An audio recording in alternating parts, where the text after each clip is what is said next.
Hi dear, in this session you have to do reading exercise part 2 and part 3.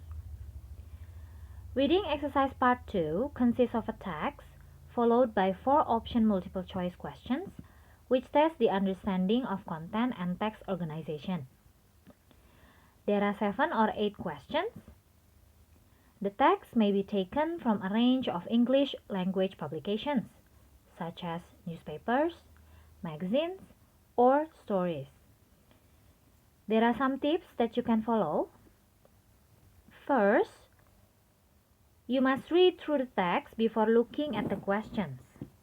Try to get a general idea of what it is about. You have to try to understand as much as possible of the detail while you are reading. But don't worry, if there are parts you do not understand, just leave it be. I don't want you to spend a lot of time on them as they may not be tested. Next, look at the first question and find the part of the text which it refers to. Read that section again and answer the question. The third, most of the questions test detailed understanding of the text, but 1 or 2 test whether you understand the relation between words or phrases in one part of the text. For example, you can look at question number 9. It says, what does it in line 10 refer to? To answer this question, you have to find the word it and read the text before it to decide exactly what it refers to. Next, the 4 option multiple choice questions are presented in the same order as the information in the text, so that you can follow the development of the writer's ideas as you work through the questions. However, one question, usually the last one, may require you to interpret an aspect of the text as a whole.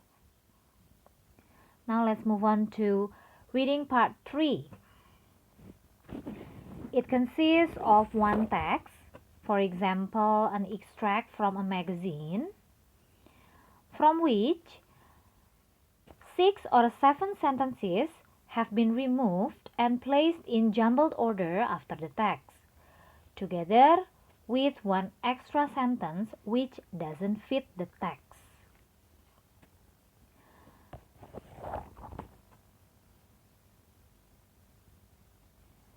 You are required to decide from where in the text each sentence has been removed, and each sentence may be used only once. Again, you have to read through the text with gaps in it first so that you can gain an overall idea of what it is saying.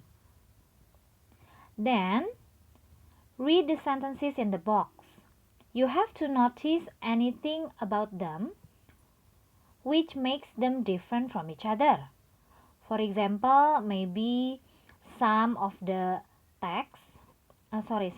sentences may be in the past tense and some in the present tense.